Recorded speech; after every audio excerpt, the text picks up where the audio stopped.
Oke, perkenalkan saya Muhammad Yasmar Setiawan dari usaha IBM dari Binus Bank Sutra akan wawancara Mas Lutfi sebagai pelaku usaha UMKM Kopi Dari Hati untuk beberapa pengembangan marketing. Coba ya sebenarnya.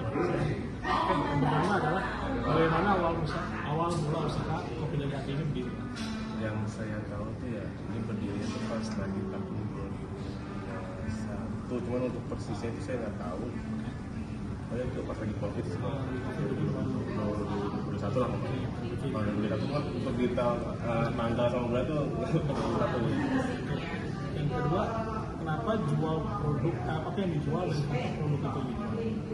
Kalau yang saya tahu ya, kan dulu sebelum yang founder yang saya sebutkan kan kebetulan anaknya juga yang anak dan temennya itu, ya mungkin dia juga kuliah juga di Binus, mungkin sampai di Binus salah buat bisa jadi sih ya, bisa jadi. Terus dia kebetulan sama temennya bisa ngopi, ya mungkin bisa sambil kayak ngajak orang sini buat ngobrol, buat apa, buat biasa atau buat ngisi waktu dia juga. Yang dipilih dia kopi di sini. Jadi mungkin dari pasar ya, mahasiswa. Karena pertama juga di sini. Oh iya. Iya, kopi pertama di sini di daerah Kopo ini ya, di sini. Kopi dari hati. Ya. Nah, siapa sih pelanggan yang paling sering yang masuk sini? Apa mahasiswa itu atau apa? Kalau emang dulu sih ya, sekarang dulu sih emang banyak kan mahasiswa. Emang nggak semua mahasiswa sih, ya ada beberapa orang juga kayak misalnya yang WFC, keluarga juga kesini memang balance sih. Jadi emang itu di konsepnya ini yang saya lihat jadi untuk semua kalangan sih sebenarnya. Jadi tidak buat mahasiswa juga, keluarga yang mau kerja juga di WFC bisa di sini. Jadi yang paling banyak sih kalau lihat saat ini masih banyak kan mahasiswa cuma di sini. Ya banyak juga yang iya makin di luar dia di luar mahasiswa banyak. Oke, selanjutnya nih kira-kira apa sih keunggulan Kopi Dari Hati misalnya dari saingan itu dari misalnya di sini kan banyak kafe juga ya, di sini ada kafe, di sini ada kafe. Kalau kita keunggulannya yang saya lihat ini paling dari tempat yang pertama dari fasilitas juga kita kan ada roti dan juga ada musola juga, terus dibandingkan yang lain juga kita ada selain apa kopi seperti itu mungkin di luar kopi juga kayak kita ada PPS juga yang bisa apa namanya bisa dimaksimalin lah dinikmati sama pelanggan dan ternyata sama paling dari harga juga dari harga kita bersaing lah.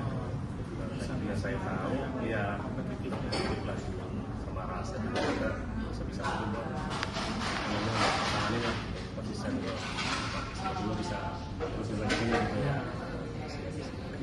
Selanjutnya kira-kira cara menarik pelanggan tuh masih atau misalnya teknik marketing atau gimana sih, ada nggak kira-kira di sini tuh kayak iklankan atau apa gitu biasanya Kayak teknik marketing paling kita kayak konten aja sih, konten promosikan paling di Instagram sama di TikTok.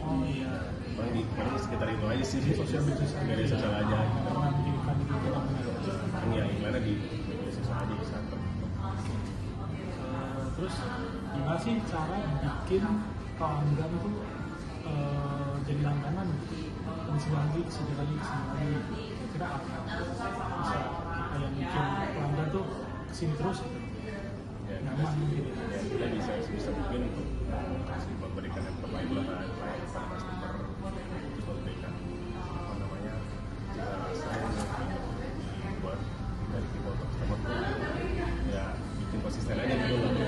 Terus kita misalkan ada promosi baru atau apa kita melakukan dulu investor atau apa misalkan customer pertama kita aja sih tingkat pelayanannya. Berarti itu menjawab pertanyaan saya sebenarnya, tapi jawaban tadi saya pengen nanya tuh jadi apa ada nggak sih masukan customer yang benar-benar dilakukan gitu, kopinya pahit lah gitu, pernah ya kayak gitu bisa dibaruin gitu. Pernah sih ada ya paling yang memang nggak banyak sih sebenarnya, cuman ada yang bilang kopi terlalu strong lah, misalkan dia itu yang kopi yang kedua ada yang misalkan dari snacknya mungkin dari pilihan kita bahan bakunya mungkin terlalu kecil menurut dia atau gimana, nanti kita di situ masukkan ada dari dia coba. Ini pertanyaan terakhir. Tantangan terbesar apa sih kira-kira coffee shop ini? Tantangannya sih yang saya lihat pasti ada ya, hadiran konsumen baru, coffee shop baru, saya baru, dan juga paling sama harga sih, harga bahan baku kan sekarang kan lagi ya lagi nggak jelas, lagi turun naik kan, ya aku lagi naik. Terus kita juga gimana caranya muter biar bisa ngasih harga yang sesuai gitu, yang bisa masuk juga, terus kita juga bisa pertahankan pasarnya juga. Tantangan itu aja sih. Oke, udah mas, Ya. udah jawab semua. Terima kasih banyak Ya, mas. sama-sama. Terima kasih.